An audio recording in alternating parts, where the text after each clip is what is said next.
Olly, we're back into it. Round number 2, second episode. Bit of fun. People loved the first one. That was great. Some of the learnings in there, and then I think we've got some great things we can talk about today. And I appreciate it's going to be from your side. It's not from the agent side. It's not from agency side. It's your observations looking in. First question: when you're selling with or without an agent, what's your thoughts? Well, I think anybody that takes on selling their own property without an agent is asking for trouble. Mm-hmm. It's all very nice trying to save commission. That's what usually pushes people to think they can sell by themselves. But when it comes to the point when somebody actually wants to make an offer and you're staring at the potential buyer, and then you have to draw up a document, because all real estate deals have to be done in writing. You can't have a handshake deal. It isn't binding. So if it has to be in writing, then somebody has to write it down, and that's where the agent comes in. Because unless you're a trained lawyer or something like that, it's a very tricky situation. You've got to get it dead right. I know people have bought properties on a handshake, but it's risky business. I wouldn't hesitate to use a real estate agent. I do think they get a better price, and I'm not getting paid to say this. Thank you. Well, just to extend that, how have you chosen agents over the years? What are you looking for? When I asked for agents, I usually get 2 or 3 agents to look at the particular property I want to lease or rent or sell or buy, as the case may be, and get their opinions. They vary a lot, and each agent has his own way of describing what they would do for you and how they would advertise it, and the costs, of course, and there's quite a big difference. And I picked the one that I hope sort of meets the criteria that I'm looking for. And it usually works. But sometimes down the road you find the agent isn't working the way you want, and you just say goodbye and get another one. Yep. Roll through that. What if we flip it the other side and we start thinking about the buying side of it?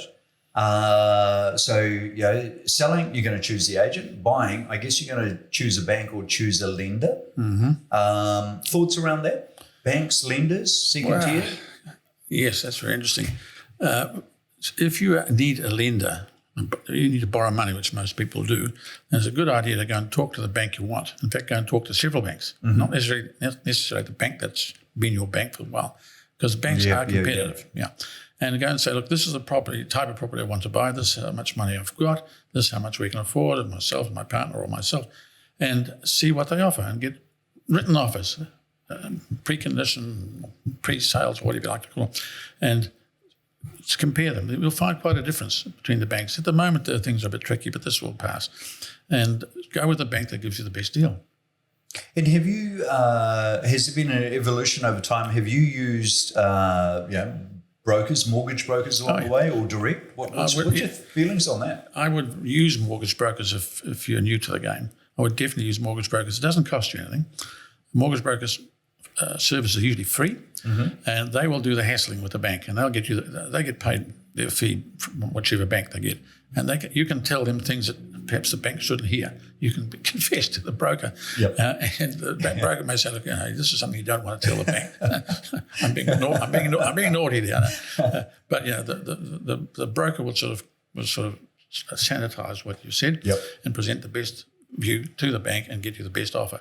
And I think their services are very valuable.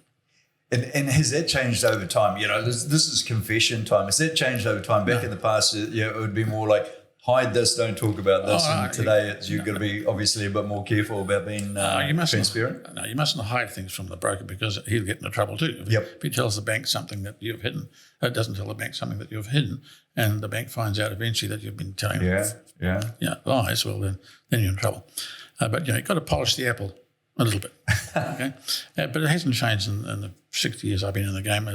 We used brokers way back then, and still use brokers. Okay. The banks love that, because the banks can't be bothered with mum, dad, and 3 kids sitting there at the counter, going through their whole life story, and that time is valuable. So they'd rather have the broker there to sort all this out first. Yeah, I thought there was something I pictured. You've done it far longer than me. I pictured that was something that it had changed at a certain point when the banks went, we don't want to employ so many people trying to do this. We'll use literally the free service as opposed to employees. I can't remember a time when there weren't brokers. Oh, wow. Okay. It was Depends, maybe I was in a different game from most people, but there are some very good brokers. And brokers are very useful for other things. If you need special finance, if you need second mortgage or short-term mortgages, or perhaps from non-bank lenders, something like that. Not all banks are the same. You get what I call non-bank lenders, finance companies effectively, and they will lend money to people that would never get a loan from the bank. Very useful, because if you can afford the extra interest that you're likely to pay, why not? Yeah, you can get in and do that, were you running for a period where you were first mortgage, second mortgage, and then in the end it's just single mortgages as you went through, or have you structured that and also had second-tier lenders in? Second-tier lenders will not be bothered too much by a second mortgage. A second mortgage, is to explain, it comes after the first mortgage. The first mortgage gets paid out first, and all monies owed to the first mortgage get paid first, and the second mortgagee has to wait until all the money's been paid to the first mortgagee. So that's a slight risk, but it's very useful to top up a mortgage. Now, most banks, warning, most banks don't like to have a second mortgage on top of it, their first mortgage. I don't know why. It's a complete mystery to me, because they still got all the security from the first dollar up. Unbeknownst, but there you are. That's banks aren't always sensible. But if you need money and prepared to pay the extra interest to get into a deal, maybe short term, then gotcha. Then perhaps you can borrow the money from a non-bank lender and get a second mortgage from somebody else. Used to be solicitors used to have a big second mortgage market. Not so much now. But there's always money there if you can afford the interest.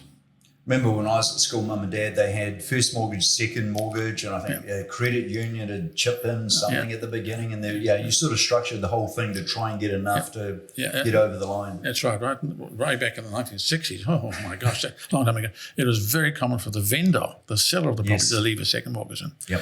And they left the second mortgage in, and the bank left the first mortgage in, and maybe somebody else chipped in a third mortgage, and a fourth and fifth, whatever, until you only put $10.50 in. But it doesn't matter, as long as you got there. That will actually come up now, and somebody will be trying to pull a deal together, trying to get more. A seller will be trying to get more, and they'll indicate, look, we'll leave money in. Vendor finance. And then obviously from our side, agency side, we're all saying, okay, well, have a good chat to your lawyer, see how they feel about that, because you'll be second cab off the rank. That's right. And if it turns to custard, the first guy will get paid, you may get nothing back, so you'll be fairly well unsecured. So some risk as they go through in that. Depends how much equity is left, because the first and second mortgage may only add up to 60% of the value, and it's not a big deal. But if it adds up to 95% of the value, got to think about that. Yeah, especially as we see today in today's market, where values have come back from where people purchase. Yeah, that's right. Okay, so that's the buying side. Selling side, grab an agent. Buying side, consider your banks, consider your other lenders, non-bank lenders. Let's flip back into selling side. What's your experience been when you're selling something? Staging versus non-staging, an empty house versus staged property. There's only two real answers to that. If you're selling a house, it should either be completely cleaned out and be empty, just leave it to the person's imagination, or should be staged. Putting a house up for sale with the dirty pants lying over the bed and rolled up towel and the soap in the dish and the clothes lying and the guitar in the corner is not a good look. It really is not a good look. And these days people expect to see a place in clean and pristine order, unless you're very lucky. So you've got to get rid of all the clutter. If you're putting a house on the market and the agents are coming around to take photographs, get rid of all the clutter, personal photographs, all the clothing and guitars and baseball bats and God knows what. Get rid of all the paperwork, everything you can, put it in a room somewhere, or in the basement or anywhere, and keep the place as tidy as possible. And if you can afford it, it costs. Get somewhere to stage the place with several rooms and do the garden. That's important too. Plant some instant flowers. They only last a few weeks, but that'll do. Fine. Pull them up later and send them back. Paint the front door. Anything. Just get it right. There's so much money at stake here. Don't try to do it on the cheap. Yeah, absolutely. I think as we looked at the building companies come through, maybe a Gelcon or a GJ Gardner or whatever, I think they lifted the standard of what you expected when you walked into a house. You walked into those show homes, no one lives there, so they're absolutely spotless. So I see that as one example. The other example is if we go to a hotel, the standard of the bathroom is it must be perfect. Absolutely. Like Absolutely perfect. And I think somebody walking into a house you're trying to sell should be the same. Well, the golden rule, as far as I'm concerned, when selling something, the kitchen and the bathrooms have got to be immaculate. Yeah. They've got to be in perfect order, because the women look at first at the kitchen and they look at the bathroom. The men, they look at where's the beer fridge going to go? Where's the car going to go? I know. That's a joke, folks. And if the bathroom is yucky and the kitchen is yucky, you put yourself right behind. It's got a bad feel, hasn't it? It's a bad feel. I saw something years ago and I thought, oh, that was very, very smart. A property, and outside, you talk about the gardens, it was just fantastic. It had a great feel about it. And sort of second glance, I realised everything's in pots. It's all pot plants, and very clear on the contract, all pot plants excluded. Yes. And on settlement, it was like, oh, it looks quite different. But that was a good way to move them to the next property and do the same. That's right. And very, very legal and very clear about it. You bring the garden to the house, you sell the property, and you take the garden away. Why not?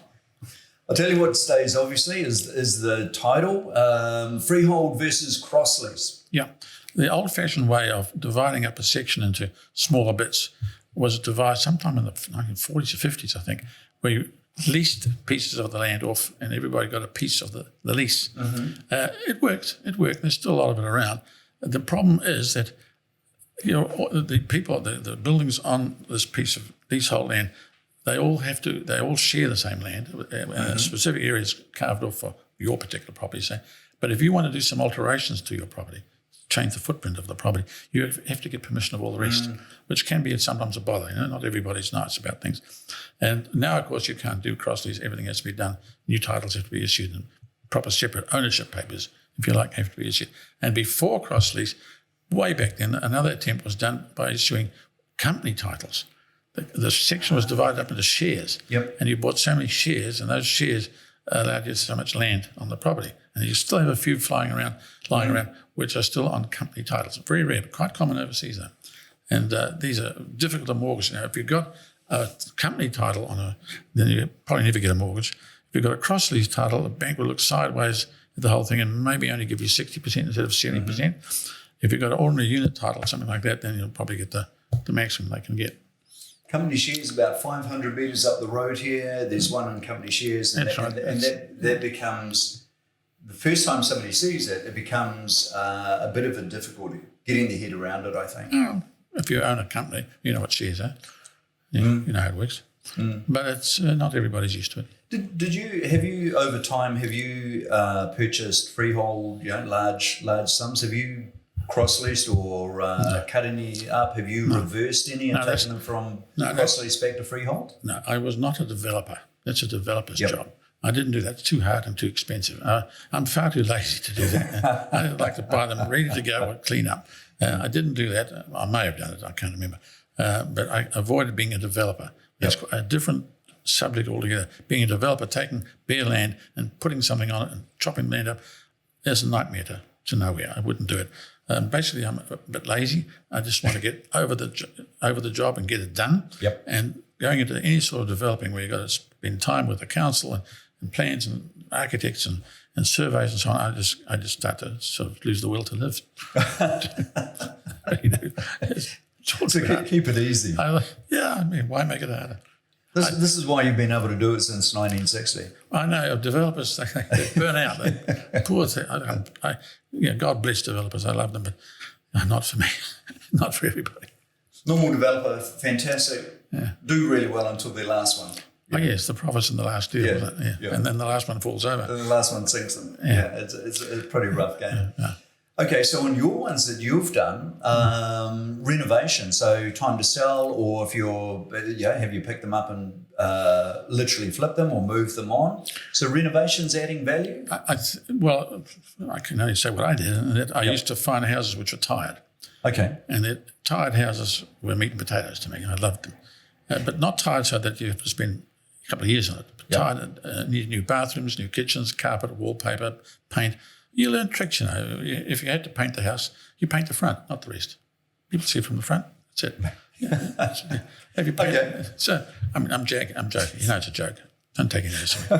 But you learned how to do up places and do them properly. You did put a nice kitchen, that she mentioned before, a nice bathroom, nice carpet, polish the floors, put a nice garden, a real garden in, put up a carport, something like that if necessary, clean up the neighbours sometimes. The neighbours put gotcha. That should take something like 2 or 3 months. So in and out in 3 months. Otherwise you start losing money. That's developing, that's renovating and doing up. But buying a place and flipping it, that's a proper speculation. Yeah. And would you do one at a time and sort of in the past, or did you have a couple on the go? Did you have a strategy, or was it just the strategy? The strategy was devised, or was done by how many properties were available at any one time, and how much money I had available at any one time, and how much time you had to spread between all the deals. I didn't do more than 2 or 3 at one time. Stretch the money, stretch my resources. I worked on the sites. I was there with my boots and apron and wallpapering and helping the plumber and everything else. So, I didn't take it easy sitting in an office. So 2 or 3 at a time, but it worked out in the end, about 6 a year. Okay. 6 a year, because sometimes they came in bunches, sometimes there was nothing. And there were competitors. There were competitors out there who took the stock from India. And I thought I was doing God's work, doing up houses and selling them again. But, some people thought it was property speculation, but it's not. It's bloody hard work.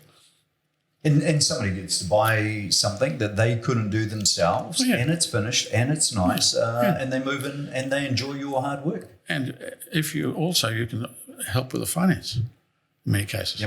Because you know how much money you've put into it. You know if you've got any spare equity left in the place, you can leave some money in behind necessarily. And so help many people into houses that couldn't afford to buy them. And even only a couple of months ago, I walked into a shop and the guy behind the counter jumped over the counter, literally, and shook my hand and thanked me very much for selling a house to his parents in Grey Lynn 40 years ago. Because it's the only way they ever got a house, and he still got it's worth millions now, unfortunately. not when I had it. And so people still remember. I did quite a few. But later, of course, commercial property took over. So that was, at that stage when it was residential, that was Grey Lynn, that example. Did you move with the market? Were you pretty free to move any part of Auckland? Well, this will make you laugh. The first houses I was buying, in the 1960s, early 60s, the average price for a nice house, Mount Eden, Mount Albert, Mount Roskill, Avondale, Newland, Henderson, was about £3,000. That's $6,000 for a whole house. Locks. I remember buying number 9 Marsden Avenue, Mount Eden, for £3,250 and choking over the price. That's $6,500. And this is what. But remember, the wages those days were. You're lucky if you got $30 a week, total wages. Wow. Yeah. So you've got to keep things in context. So it was all on scale. Everything's on scale. Later prices started to rush up in the 1970s, a huge boom, and prices got to $20,000 a house. I remember saying to my lawyer, $20,000 a house? Nobody can afford that. This is ridiculous money. I'm out of business. I can't afford that. Well, I should have kept them all.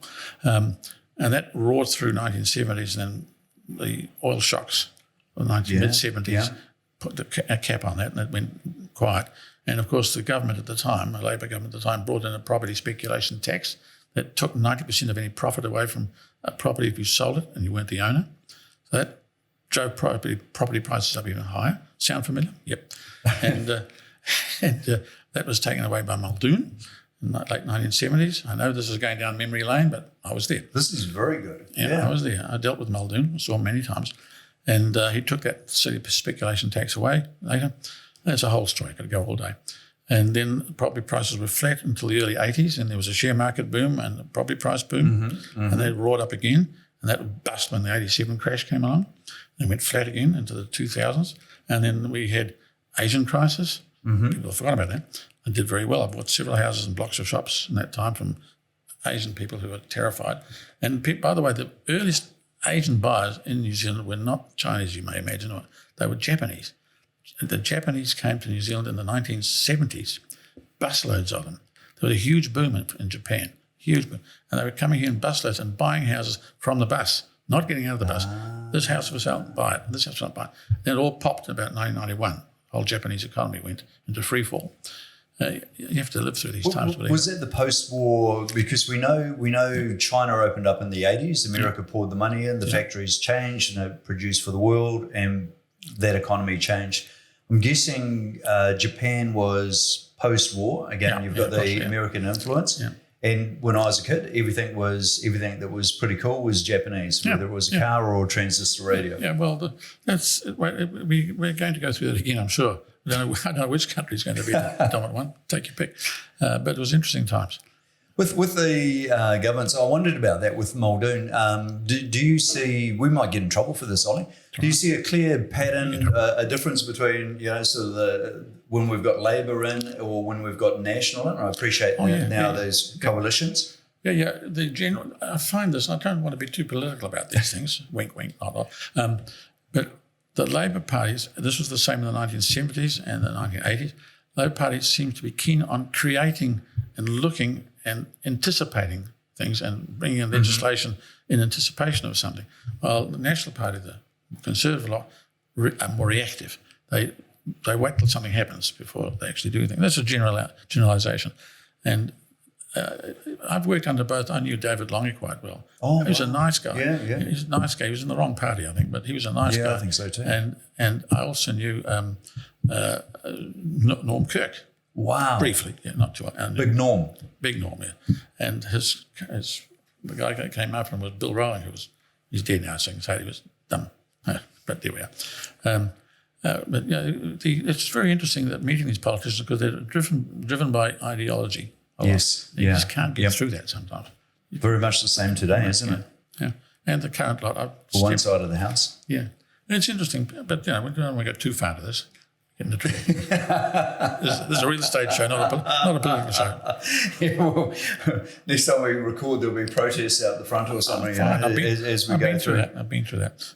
I think we can live with that. Why don't we do a wrap? We'll do a wrap with a really interesting question because I'm the auctioneer sitting here, so I might have to block my ears. Method of sale, from your side, your observation over those years. Auction, not auction, method of sale. What do you think? Well, auction is a great way of selling something when times are good because it focuses a property in the market and everybody crowds in and tries to have a go. It's very good. When times are flat, I don't think auction is quite so good. And failing at auction is usually a bad sign. So it's still working, but I would think at times now when times are flat, I think by negotiation may be better. Just a matter of opinion. Mm-hmm. Sometimes putting a price guide. I really think that most properties should have a price guide, whether they're auctioned or not. So many people are wandering around and have no idea what a property is worth and are wasting their time and the agent's time by looking at properties which are far too dear for them. So if you put a price guide in, offers around 1.4. We're using the CV at the moment, the council valuation, as a sort of benchmark, usually selling under that. But it'd be a good idea if there was some sort of price guide. But I think auctions are good in hot times, not so good in flat times. By negotiation or prices in the region of, or even a price, or by negotiation, anything. Because if it fails at auction, it gets around that the property failed at auction, and that's a bit of a stigma. I like watching Australia. The different states have different rules. Yeah, you'll have a state where the rule is you must give a price guide. You'll have another state where you cannot give any price guide. So they sort of run both sides of the fence on that. Obviously, I've got my thoughts on auction, but I think the auction needs to be very sophisticated. And I think it's actually quite a blunt tool. And you can do far better with auction if you run it in a sophisticated manner. But no, those are great stories and great comments. And Big Norm, Muldoon, Longy. Yeah. Man, we forget about some of these guys, don't we? We're sort of polarised by the current crew. Not if you dealt with them, you never forget. Wow. Not if you got letters from them. Wow. Emails. All right. Well, we might pick it up on that. So, Ollie, thank you very much. Pleasure. Pleasure being with you again. So, thank you. Thank you. Thanks for joining us. Thanks, folks.